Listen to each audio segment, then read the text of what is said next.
देखिए, कहानी कुर्सी में आज की जो कुर्सी की कहानी वो दिल्ली की है।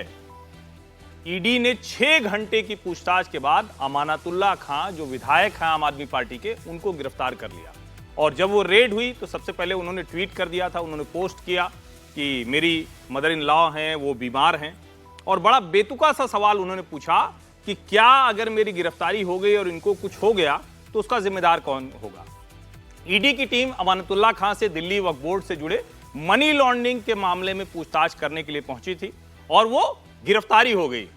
सौरभ जी। जी हाँ, एक और नेता पर ईडी की रेड। हालांकि मामला पुराना है, ईडी पहले भी इनको हिरासत में लेने की बातें पहले भी आई थी, घंटों घंटों की रेड पहले भी चली थी। आरोप इन पर यह है कि इन्होंने, ये दिल्ली वक्फ बोर्ड के चेयरमैन है और इन्होंने उसमें जो भर्तियां करी वो गलत तरीके से करी, इन्होंने उसके बदले पैसा लिया और ये मामला मनी लॉन्ड्रिंग का मामला है। इसलिए इसमें कोई पुलिस की जांच या सीबीआई की जांच नहीं हुई होगी, उन्होंने ये फिर इंक्वायरी ईडी को दी है। तो ईडी इसमें मनी लॉन्ड्रिंग की जांच कर रही है। और याद रखिएगा कि इस वक्त आम आदमी पार्टी के जो मुखिया हैं और दिल्ली के चीफ मिनिस्टर, वो अभी भी जेल में हैं। ईडी से उनको, ईडी के मामले में बेल मिल चुकी है, सीबीआई के मामले में उनको बेल नहीं मिल रही है, लगातार तारीख मिल रही है। और आरोप यह लगाया जा रहा है कि बीजेपी आम आदमी पार्टी के एक नेता को अभी परेशान करती है, उसके बाद दूसरे नेता पर पहुंच जाती है और पिछले 2 साल से ये सिलसिला चल रहा है। इस बीच आपको बता दें, ईडी हेडक्वार्टर की सुरक्षा बढ़ा दी गई है क्योंकि हो सकता है इस पर कोई प्रोटेस्ट वगैरह भी हो, कोई विरोध वगैरह भी जताया जाए जब अमानतुल्लाह खान को लेकर के जाया जाएगा ईडी हेडक्वार्टर। अब अमानतुल्लाह खान को ईडी ने किया है गिरफ्तार, मामला है वक्फ का।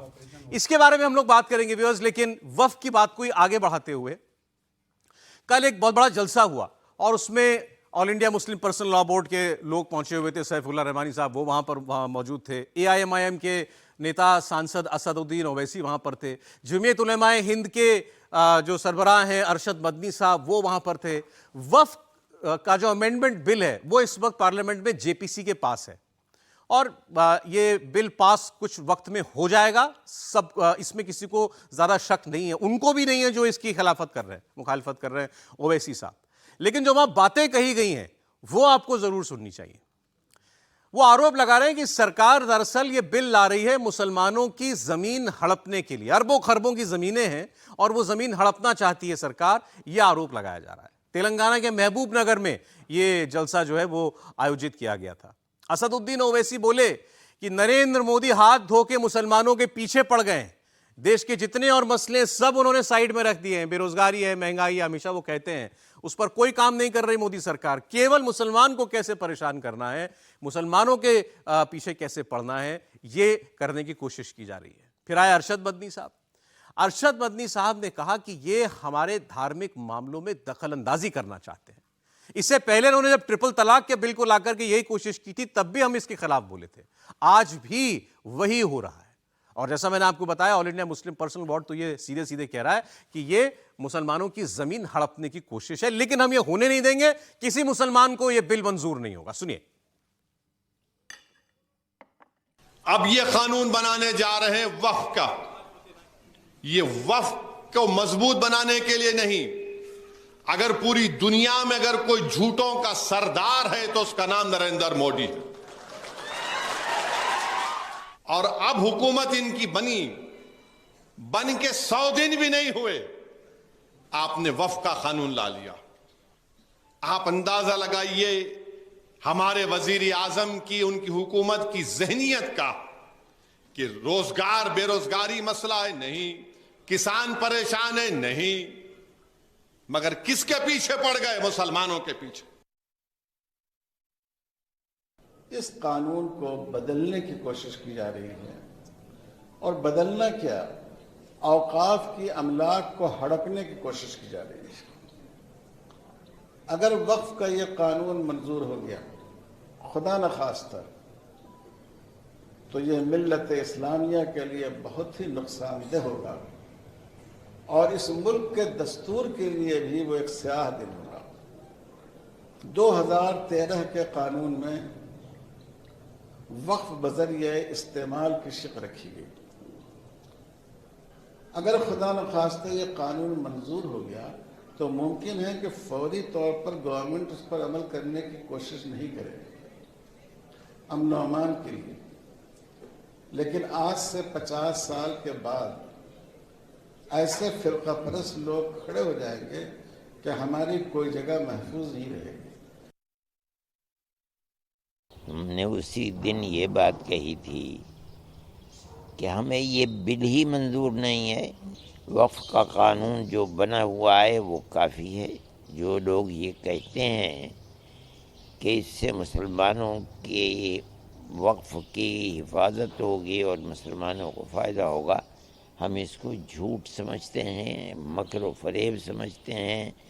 बात वही सही है कि वो तबका फ़िरका परस्त जो मुसलमानों की लाखों और अरबों और खरबों की जायदाद को हड़प करना चाहता है, वही इस कानून की तायीद कर रहे हैं। मुसलमान इसकी तायीद नहीं करेगा। बताइए प्रोफेसर संगीत रागी साहब, कहा जा रहा है मोदी जी झूठों के सरदार हैं, मुसलमानों की अरबों खरबों की संपत्ति पर नजर है सरकार की। मुझे लगता है कि जो काम आज शुरू हुआ है, ये काम बहुत पहले हो जाना चाहिए था। जब नरेंद्र मोदी सरकार आई थी उसी समय शुरू कर देना चाहिए था। मैं 2-3 हिस्से इसके बोलना चाहूँगा।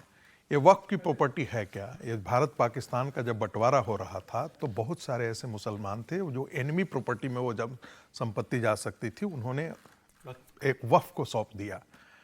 भारत के हिंदू जो वहाँ पाकिस्तान थे उनकी तो प्रॉपर्टी एनिमी प्रॉपर्टी में चली गई, और यहाँ के मुसलमान जो है जाते जाते एक पेज पर लिख करके चले गए कि ये वक्फ को हम दे देते हैं, वो वक्फ संपत्ति हो गई।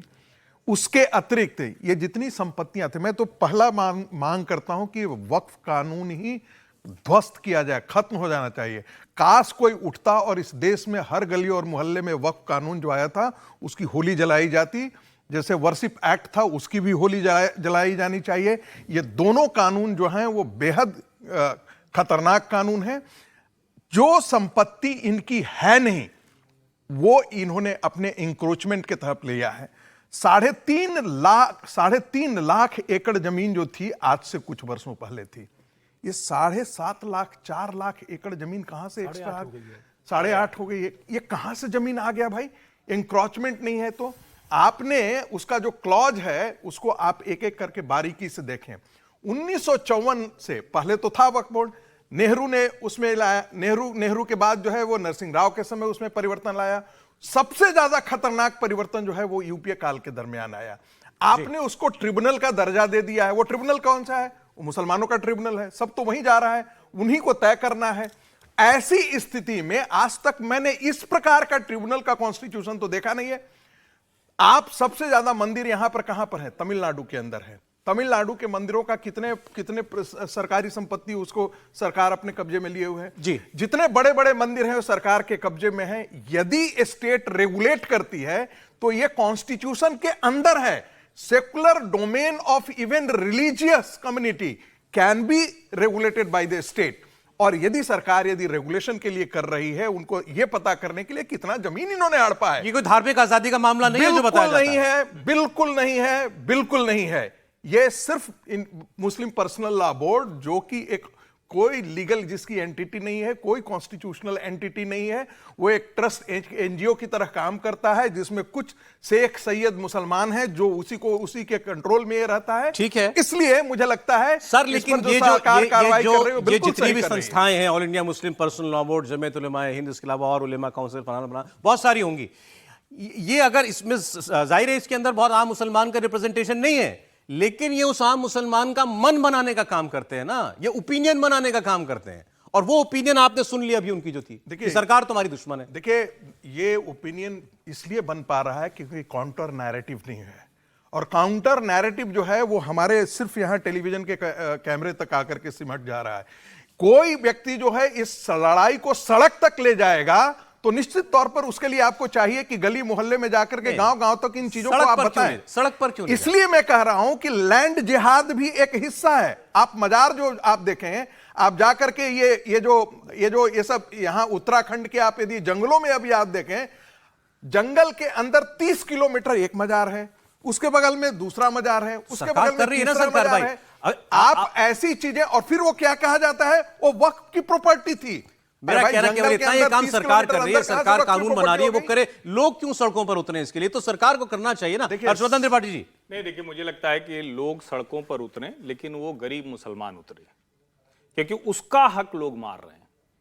ये कोई ऐसा नहीं है कि कोई, पहली बात तो इसमें कहीं हिंदू नहीं है, और अगर वक्फ की प्रॉपर्टी के लिहाज से देखें तो एक तो ये बिल्कुल दुरुस्त बात है कि एनमी प्रॉपर्टी को उन्होंने वक्फ में कन्वर्ट कर दिया। दूसरा, जो सबसे बड़ी बात है जिसको ज्यादातर मुसलमान कह रहे हैं कि भाई ये तो था कि गरीब, यतीम, विधवा, गरीब गुरबा के लिए, आपने किया क्या? आपने उस प्रॉपर्टी को कुछ लोगों की जो राज कृपा पे मुसलमान है, यानी जो सरकारी मुसलमान है, उनको आपने ठेकेदारी दे दी। यानी किसी अर्थ सरकार को लगता है कि अच्छा ठीक है, चलो हम मुसलमानों को नहीं दे पा रहे हैं तो एक तरीका है, चलो इसको वक्फ में डाल दो। है वो सरकार के जरिए ही चल रही। अगर सरकार के जरिए अभी तक चल रही थी, अभी भी चल रही, तो फर्क क्या है? मूल मुद्दा क्या? उससे कैसे आप संपत्ति का मैनेजमेंट करेंगे? तो मैनेजमेंट क्या कोई वो इस्लाम का, अल्लाह का, कुरान का, हदीस का, उससे कोई लेन देन नहीं। प्रॉपर्टी मैनेजमेंट का मसला है। तो प्रॉपर्टी बेस्ट मैनेजमेंट कौन करेगा, उसको आप खोज के लाइए। और जो सबसे बड़ी बात है कि इससे क्या किसी का भला हो रहा है? अगर भला हो रहा है तो आप जरा बताइए, कितने विद्यालय चल रहे हैं, कितने अस्पताल चल रहे हैं, कितनी गरीब बच्चियों की शादी करा दी, कितने मुसलमानों को आपने ऊपर ला दिया। फिर सच्चर कमेटी से लेके सारे आयोगों में क्यों आप सबसे नीचे मुसलमान हैं? सर बात इसका वही है, सीधा मैसेजिंग सा की। मतलब हुआ। आपने कहा गरीब मुसलमान सड़क पर उतरे, गरीब मुसलमान आपकी सुनेगा या उनकी सुनेगा जिनकी अभी बातें सुनाई? नहीं, सुन तो रहा है, ऐसा नहीं है। मैं अगर थोड़ा वो न सा- सुन मैं रहा थोड़ा होता- सा इसमें हस्तक्षेप करूंगा। ये सिर्फ मामला मुसलमानों का नहीं है, ये मामला हिंदुओं का है। यदि पूरा का पूरा गांव हिंदू का है, उसको वक्फ की संपत्ति आप घोषित कर दे रहे हैं। यदि ये मंदिर है जो 1500 साल से है, 1600 साल से है, उसको आप वक्फ की संपत्ति आप घोषित कर रहे हैं। तो और मजेदार बात है कि उसको साबित करना पड़ रहा है। तुम साबित नहीं, ये साबित नहीं कर रहे हैं कि हाँ हमारे ये नक्शे में ये था, कब कहां से हमारी संपत्ति है, हमने डिक्लेयर कर दिया, आप उसको प्रूव करिए। लोगों ने सरकार बना दी, सरकार अपना काम कर रही है। एक लाइन से जोड़ दूं, ये जो अमानतुल्लाह खां जी आज चले गए जेल, तो इनका कार्यक्रम था और वो वीडियो बड़ा वायरल होता है। तो अरविंद केजरीवाल ने कहा कि मैं तो चाहता हूं कि ये देश का सबसे अमीर बोर्ड बन जाए। बिल्कुल सही कहा। उन्होंने कहा कि ये मुकेश अंबानी जो कहे कि एक सबसे बड़ा आदमी है, उसको वो भी वक्फ की जमीन पर उसने बना लिया। एंटीला। तो उन्होंने कहा हम होते तो ढहा देते। आप जरा सोचिए, यानी सारे नियम कायदे कानून ताक पर रख दिए जाएंगे। एक वक्फ का बोर्ड जिसकी कोई मतलब, जिसको कहते हैं ना वो कॉन्स्टिट्यूशनल बॉडी है ना कोई लीगल, उसमें बहुत कुछ है, आपने एक तय किया अपीजमेंट के लिए। तो ये भी एक मुस्लिम अपीजमेंट का मसला है और इस पर निश्चित तौर पर डिबेट होनी चाहिए, चौक चौराहे पर बहस होनी चाहिए और गरीब मुसलमान को भी सोचना चाहिए कि उसका कितना भला इससे हो पाए। समीर जी, देखिए, कल ओवैसी तेलंगाना में गरज रहे थे, उनके साथ बाकी मुस्लिम लोग गरज रहे थे। तो उनका दर्द क्या है? उनका दर्द वही है जिस आरोप में आज अमानतुल्लाह का गिरफ्तार हुए कि वक्फ की संपत्ति का निजी स्वार्थ के लिए इस्तेमाल करना। वही ओवैसी हैदराबाद के अंदर कर रहे हैं। उनका फार्म हाउस वो बना हुआ है। और कल एक खबर आ रही थी कि ओवैसी का जो पूरा स्टाफ है, उनकी तनख्वाह वक्फ का जो पैसा आता है उससे दी जाती है। घर में खाना बनाने वाले, उनके ड्राइवर, उनके फार्म हाउस के माली जो है, उनके वहां के जो केयर टेकर है, 65 लोगों का स्टाफ है ओवैसी का, जिसकी तनख्वाह वक्फ बोर्ड में जो पैसा आता है उससे दी जाती है। तो ओवैसी को तकलीफ क्यों नहीं होगी जब 65 लोगों की तनख्वाह वक्फ बोर्ड चला रहा है? अब जब वक्फ बोर्ड पर कार्रवाई होगी तो ओवैसी को या तो जेब से पैसा देना पड़ेगा अपनी मेहनत की कमाई का, या 65 लोगों को हटाना पड़ेगा। तो ये जो ओवैसी जैसे लोग हैं, जिन लोगों ने वक्फ बोर्ड पर कब्जा करके रखा है, अपने फार्म हाउस बनाए, अपने उद्योग धंधे चला रहे, जमीनों पे कब्जा करके अपने लोगों को वहां नौकरी पर रख रहे हैं और उनको नौकरी पर रखे, उनसे अपना पर्सनल काम आप कह रहे हैं इलीट मुसलमानों का दर्द है केवल? पूरा इलीट मुसलमान को एक क्लब है ये पूरा, जो वक्फ बोर्ड की संपत्ति को मैनेज करता है और आपस में बंदरबाट करते हैं। एक बार सुना दें दोबारा ओवैसी साहब की बात, ओवैसी साहब की बात दोबारा सुना दीजिए।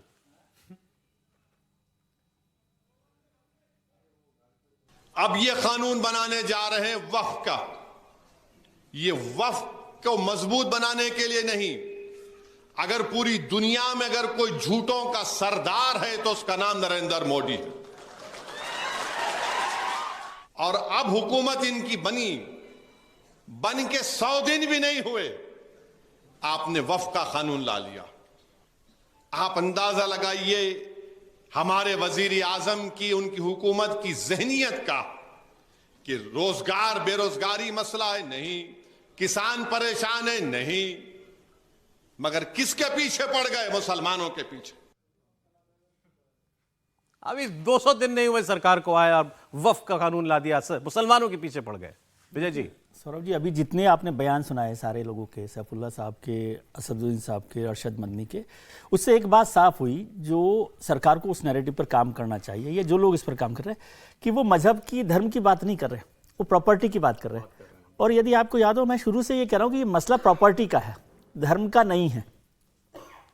पहले इस बात को, नहीं, वो सब भी बात प्रॉपर्टी के झगड़े की हो रही है ना, प्रॉपर्टी पर कब्जा है, प्रॉपर्टी सरकार हथियाना चाहती है, तो असली चिंता तो प्रॉपर्टी को लेकर है। प्रॉपर्टी किसकी है लेकिन? वो ठीक है, लेकिन प्रॉपर्टी अल्लाह की हो गई ना, अल्लाह की प्रॉपर्टी कैसे ले लोगे भाई? प्रॉपर्टी की चिंता अल्लाह की नहीं हो रही है, चिंता प्रॉपर्टी की हो रही है ना। और उसमें 2-3 चीजें हैं। एक जो था 1947 वाला जो मसला था, उसको छोड़ दीजिए कि जितना था वो बड़ी हिस्सा है। एक जमीन है जो हिंदुओं की जमीन थी, उसको किस तरह से कब्जा किया गया। तीसरी जो बड़ी जमीन है वो है सरकारी संपत्तियां, जो रेलवे के पास थी, जंगलों के पास थी, है तमाम क्योंकि अब उन जमीनों की लड़ाई लड़ने वाला कोई नहीं था, तो वो आपने वक्फ के पास कब्जा कर ली। तो इन सबको ठीक तरीके से कैसे रेगुलेट किया जाए। और वो हिंदुओं की लड़ाई, मुसलमानों की लड़ाई बहुत कम है मेरे हिसाब से। ये गरीब मुसलमान और ताकतवर मुसलमान की लड़ाई। एलीट शब्द थोड़ा सा अंग्रेजी का दूसरे तरीके का होता है। सब लोग ये बात कह रहे हैं, मुझे आप कहाँ आपको आवाज सुनाई दी सड़क पर गरीब मुसलमान की? क्योंकि गरीब की तो सुनवाई जो कोई नहीं जो करता निकला हो कि नहीं ये बिल आना चाहिए, मोदी जी हम आपके साथ हैं, ये बिल लेकर के कौन दिखाई दे रहा है आपको? 3 तलाक का जब बिल आया था तब भी वही लड़ाई हो रही थी। आवाज भले न सुनाई दे, और गरीब की आवाज तो ऐसे नहीं होती ना। उनको भी तो समझ में आ रहा होगा ना कि भैया हमारे नाम पे तो इतनी 8.5 लाख एकड़ मैं प्रॉपर्टी। फिर रिपीट कर रहा हूं सर, वो आपकी सुनेगा या ओवैसी की, सैफुल्लाह रहमानी की सुनेगा, अरशद नैरेटिव उनकी सुनेगा। मुसलमानों का बधाई देने के लिए मिला है मुसलमानों का प्रतिनिधिमंडल। सौरभ जी सर मैं आया 3 तलाक के मुद्दे पर भी क्या नरेंद्र मोदी के साथ हुआ है? कितना वोट मिल गया बता दें कोई? वही इस मुद्दे पर भी वो नरेंद्र मोदी के साथ नहीं आएंगे। आप सही कह रहे हैं, वो ओवैसी की सुनेंगे, वो नरेंद्र मोदी की नहीं सुनेंगे। विजय जी की बात हो पूरी। किसी के पास आए ना आए, लेकिन ये देश को पहली बार ये चर्चा हो रही है ना। आप जेन्युइन बात तो चर्चा करेंगे, जेन्युइन बात नहीं कर रहा। ये प्रॉपर्टी कब्जाने का कुछ गुंडे, दबंग, सत्ता पोषित, राजाश्रित मुसलमानों का खेल है। एक लाइन की बात है।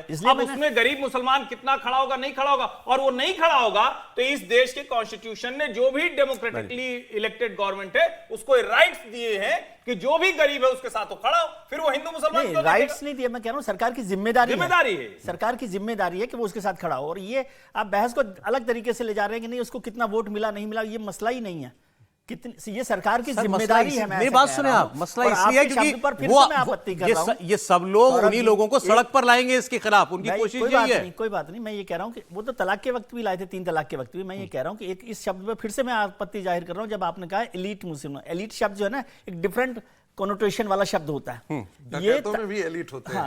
ये ताकतवर और जो अमीर जो मुसलमान हैं, जिनके पास प्रॉपर्टी का कब्जा है, वो चिंता। और अभी तो इस पर वक्फ बोर्ड पर चिंता हो रही है, अभी तो हम इस पर ही चिंता नहीं की, जो मुस्लिम पर्सनल लॉ बोर्ड है उसकी भी क्या सेंटिटी है, क्या उस पर सरकार कुछ काम कर रही है, नहीं कर रही। सब लोग कम्युनल दिखाई दे रहे हैं मेरे को। एक गांधीवादी एक हमारे बीच में जो भी अच्छी बात बोले कम्युनल। सौरभ जी बार बार एक सवाल कर रहे हैं कि मुसलमानों के अंदर जो भी विषय है, रिफॉर्म की बात ज्यादातर हिंदुओं की ओर से उठती है। हम लोग बोल रहे हैं मुस्लिम समाज नहीं उठता है इस देश में। देखिए, लंबे समय तक किसी भी तालाब में एक पत्थर नहीं मारिए तो उसमें अनेक प्रकार से जीव जंतु पैदा हो जाते हैं।